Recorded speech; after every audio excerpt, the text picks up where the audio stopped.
ঠিক আছে।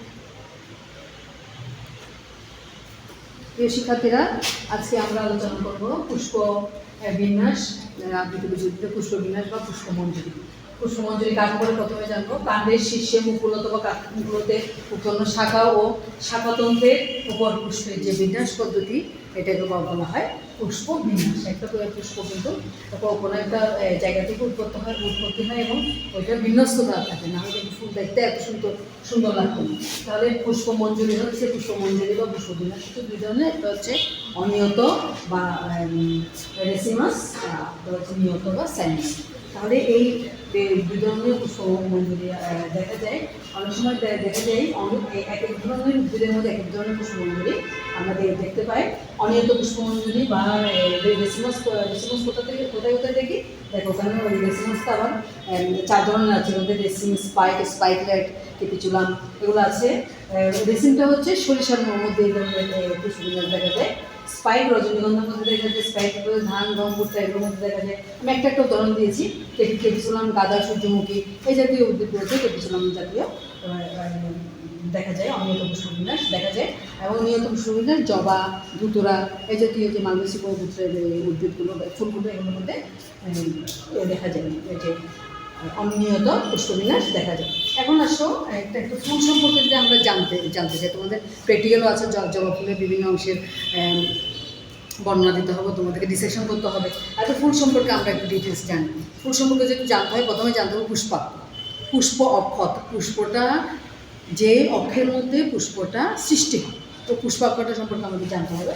পুষ্পাক্ষরে যে অক্ষের উপর পুষ্পের 4টি স্তবক সজ্জিত থাকে, 4টা স্তবক থাকে, ফুলের 4টা স্তবক যার মধ্যে সজ্জিত থাকে, এটাকে বলা হয় পুষ্পাক্ষর।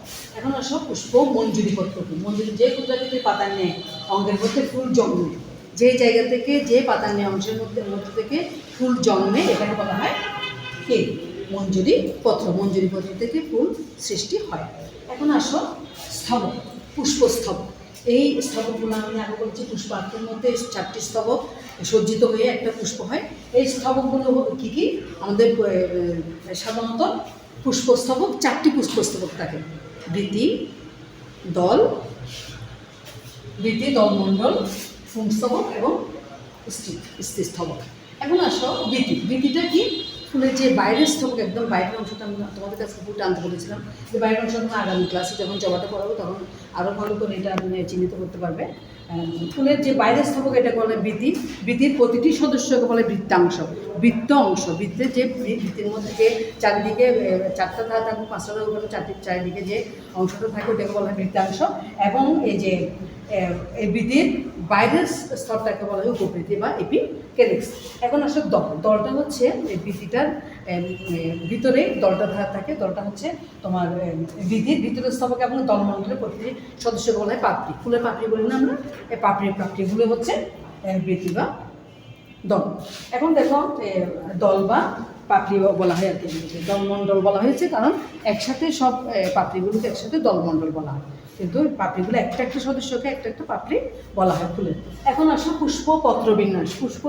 পুষ্পপত্র আমরা যে বলি, এই যে পাপড়িগুলো পুষ্পপত্র, এটা কীভাবে বিন্যস্ত থাকে, মুকুল অবস্থায় পাপড়িগুলো কীভাবে বিন্যস্ত থাকে তাকে বলা হয় পুষ্প বিন্যাস। তো মুকুল অবস্থায় সৃষ্টি হয় কোন পুষ্পটা কীভাবে বিন্যস্ত থাকবে। এবং একটা দুতরা ফুল যেভাবে জন্মায়, একটা গাঁদা ফুল কিন্তু সেভাবে জন্মায়, একটা জবা ফুল কিন্তু সেরকম হয় না। এগুলো কিন্তু মুকুল অবস্থায় এগুলো পুষ্পপত্রগুলো বিন্যস্ত অবস্থায় থাকে। এখন আসে পুষ্পপত্র বিন্যাসগুলো এক এক উদ্ভিদের এক এক ফুলের মধ্যে এক এক ধরনের। দেখো কত ধরনের পুষ্পপত্র বিন্যাস আছে। আমি একটু বেসিকটা দিচ্ছি কারণ তোমাদের ক্লিয়ার থাকার জন্য। এখান থেকে অনেক এমসিকিউ প্রশ্ন আসবে এবং এই জন্য বেসিকটা জানা দরকার। এবং আসলে এখানে মুক্ত পুষ্পপত্রগুলো যেমন একটার সাথে একটা মুক্ত অবস্থায় থাকে, গন্ধ আছে, প্রান্তস্পর্শিতা থাকে। প্রান্তস্পর্শী এই জায়গা থেকে প্রান্তটা শুধু স্পর্শ করে থাকে, ওইটা হচ্ছে আমাদের জবা ফুলে দেখা যায়। আবার পাকানো থাকে, টুইস্টেড থাকে। অনেক জবা ফুল আছে, করবী ফুল আছে, এগুলোর মধ্যে টুইস্টেড বা পাকানো অবস্থায় থাকে। তারপরে ইন্ডিকেট হচ্ছে কৃষ্ণচূড়ার মধ্যে ইন্ডিকেট থাকে। তারপর কুইনকান্সিয়াল থাকে, সরিষার মধ্যে ভেক্সিলারিটা থাকে, তোমার ভেক্সিলারি থাকে সিনার মধ্যে। এবার আসো পুংস্তবক। আমরা জানি পুংস্তবক হচ্ছে পুংকেশর এবং পরাগধানী নিয়ে গঠিত। এই পরাগধানীর মধ্যে কী থাকে? পরাগরেণু থাকে। পরাগধানীর মধ্যে যে পরাগরেণুগুলো থাকে, এই পরাগধানী আবার কত ধরনের আছে দেখো। পাদলগ্ন, পৃষ্ঠীয়, পার্শ্বীয়, সর্বমুখ, রেখাকার, বৃত্তাকার, দল সাথে সংযুক্ত। তাহলে এই অনেক ধরনের পরাগধানী থাকে। উদ্ভিদ যেমন অনেক ধরনের, ফুল যেমন অনেকগুলো, পরাগধানীগুলো অনেক ধরনের থাকে। এখন আসলে স্থিরস্থল। স্থলগুলোর মধ্যে তিনটা অংশ থাকে, একটা হচ্ছে গর্ভাশয়, একটা হচ্ছে গর্ভদণ্ড এবং গর্ভমুণ্ড। গর্ভাশয়, গর্ভদণ্ড, গর্ভমুণ্ড। আবার গর্ভাশয় আবার বিভিন্ন ধরনের হয়ে থাকে। এখানে দুইটা গর্ভাশয়ের কথা তোমাদের এখানে বই দেওয়া আছে, একটা হচ্ছে অধিগর্ভ, একটা হচ্ছে অধগর্ভ। যে গর্ভাশয়ের মুখটা নিচের দিকে থাকে এটা বলা হয় অধগর্ভ, আর যে গর্ভাশয়ের মুখটা উপর দিকে থাকে এটাকে বলা হয় অধিগর্ভ। তাহলে বিভিন্ন ফুলের মধ্যে আমরা এই ধরনের দেখতে পাবো। আমরা আগামী ক্লাসে আমাদের ফুল যে ফুলটাতে পড়াবো পুষ্পপুর যে অংশটা, পুষ্পপুর থেকে কিন্তু ফুলটা কত ধরনের ফুল হতে পারে আমরা এগুলো আগামী ক্লাসে জানবো। তাহলে আজকে আমরা কী কী জানলাম, পুষ্পপত্র বিন্যাস, ফুলের বেসিকটা আমরা জানলাম, ফুল কীভাবে কোন জায়গা থেকে সৃষ্টি হচ্ছে এবং কী কী অংশ নিয়ে কয়টা স্তবক নিয়ে গঠিত। আগামী ক্লাসে পুষ্পপুর এবং ফুল, বিভিন্ন ধরনের ফুল নিয়ে আমরা আলোচনা করবো। ধন্যবাদ।